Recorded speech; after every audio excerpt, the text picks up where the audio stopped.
Bonjour tout le monde, bonjour chers abonnés.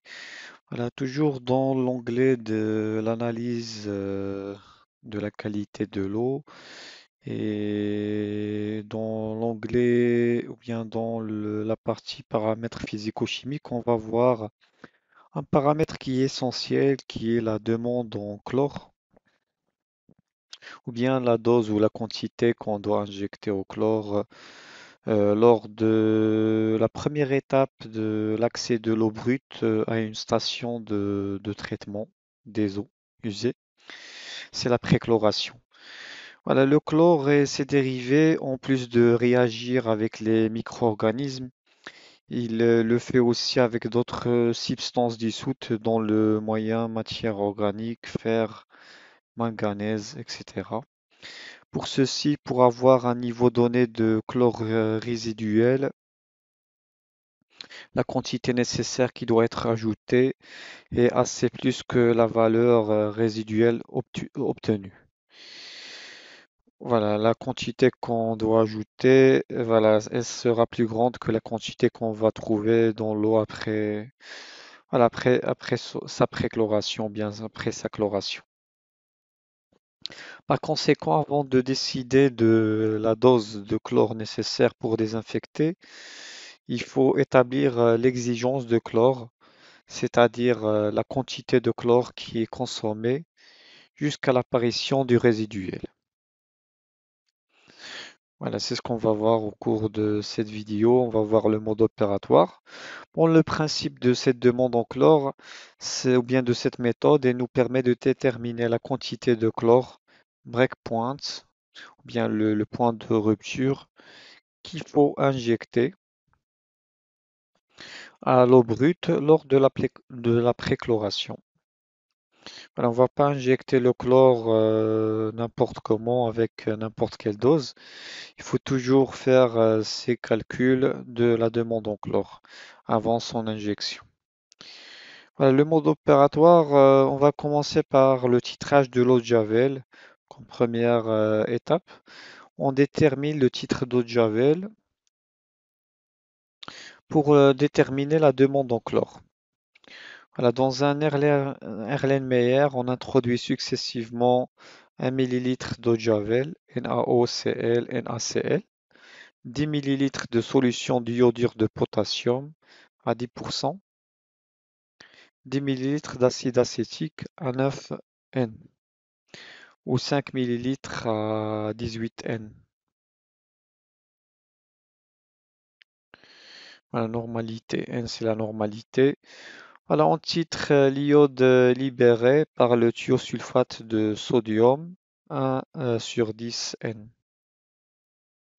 Vous pouvez noter le mode opératoire, voilà, si vous voulez l'utiliser. Voilà, le titrage de l'eau Javel, les réactions mises en jeu, voilà, vous pouvez les noter. C'est les réactions chimiques mises en jeu. Et la relation finale ou bien complète pour calculer la concentration en eau de Javel, c'est le TB ou bien le volume conversé de burette fois 3,55 grammes par litre. Voilà, je vous donne aussi les équations avec lesquelles on a pu avoir le 3,55. Voilà, point d'équivalence toujours. Voilà, en point d'équivalence et on utilise toujours la relation NaVA égale NbVb. Na, c'est la normalité de Cl2 du chlore. Voilà, Va, volume de l'échantillon, 1 millilitre. Voilà, c'est 1 millilitre d'eau de Javel ou bien de chlore.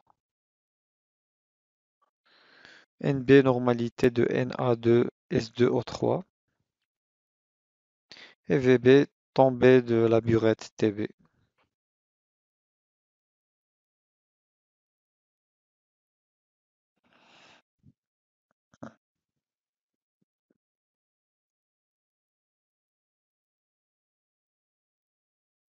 La thiosulfate de sodium, c'est la solution avec laquelle voilà, on titre l'iode libéré. Vous pouvez noter les équations, sinon vous pouvez utiliser juste l'équation finale. Alors, la préparation, la deuxième étape, c'est la préparation d'une solution 1 gramme par litre d'eau de Javel. Voilà, la même chose, C1V1 égale C2V2 pour avoir cette concentration 1 gramme par litre. Voilà, et pour la réaliser, on prend le volume V1 d'eau de Javel et on ajoute la quantité suffisante pour 100 millilitres d'eau distillée.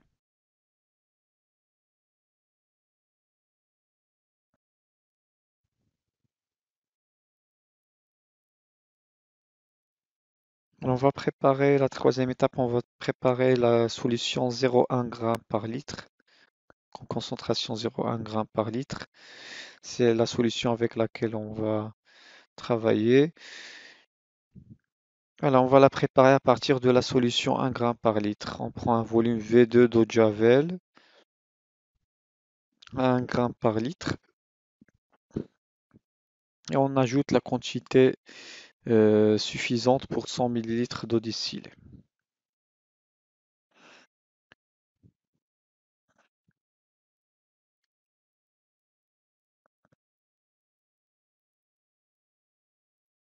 Quatrième étape, c'est l'injection de la solution 0,1 g par litre.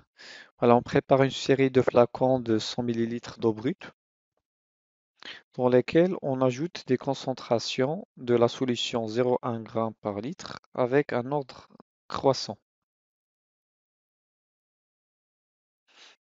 Voilà.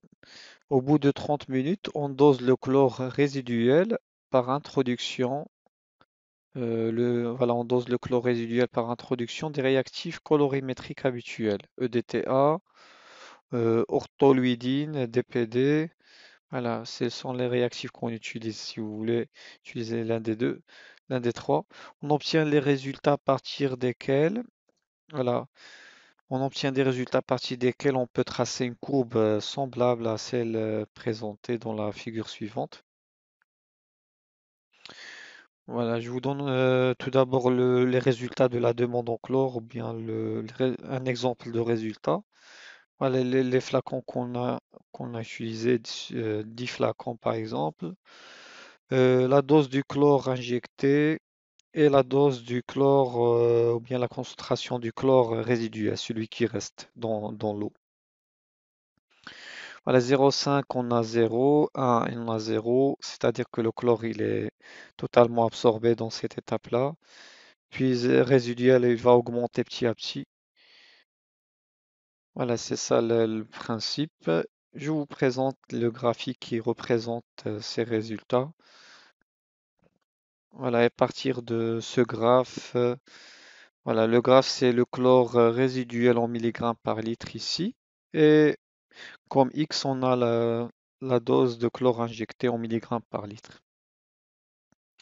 Voilà, à partir de ce graphe qu'on trace, voilà, on pourra connaître le breakpoint ou bien le point de rupture à partir duquel, voilà, qui va nous donner le volume à injecter, le bon volume ou bien la bonne dose de chlore à injecter, et à partir duquel on n'aura pas une dose de chlore résiduel qui est très élevée, voilà, ce qui est pas bien pour la santé humaine. Voilà, juste à partir de la courbe, on peut voir le breakpoint ou bien le point de la rupture, c'est 3. Normalement, ici, c'est là où le chlore résiduel commence à augmenter. Alors, la dose du chlore à injecter normalement, la bonne dose, c'est 3 milligrammes par litre. Voilà, si on veut, le graphe, il est divisé en 4 phases. Il y a la première phase, le chlore, voilà, c'est celle-là, de 0,5 à 1,5. Le chlore réagit avec les substances réductrices, le fer, voilà par exemple. Le chlore perd son pouvoir désinfectant car il est complètement absorbé. La deuxième phase, ou bien celle-là, on assiste à la formation des composés organiques chlorés et les chloramines. Là, on a la dose combinée, on a le chlore, pardon, combiné, formation de chloramine, ce qui veut dire un faible pouvoir désinfectant. Voilà, la troisième phase, on peut dire que c'est celle-là. Et dans cette phase, on a une désinfection, ou bien une destruction des chloramines. Quatrième phase, c'est celle-là, après le point de rupture. On a le chlore résiduel libre. La demande en chlore est égale à 3 mg par litre. Et la dose après laquelle on constate une augmentation de la dose de chlore résiduel libre. Voilà, cette interprétation des résultats, je l'ai écrit, vous pouvez la noter, c'est là, voilà, vous pouvez arrêter la vidéo pour la noter. C'est ce que je viens de vous expliquer au niveau du graphe. Le point critique ou bien le point de rupture correspond à 3 mg par litre, comme on. Donc la quantité d'eau de javel qu'on va injecter à l'eau brute pendant l'essai de jar test est de 3 mg par litre pour assurer la destruction totale du chloramine ou- dans notre cas. Voilà, l'essai jar test, je vais créer une vidéo qui parle de l'essai de jar test. C'est un essai qui nous permet d'avoir les concentrations les concentrations des différents réactifs qu'on doit ajouter à l'eau euh, pour la, pour la désinfecter, etc. Bon, l'eau du robinet contient une légère dose en chlore pour transiter sans risque dans les canalisations. Le consommateur est plus ou moins sensible à l'odeur et au goût du chlore.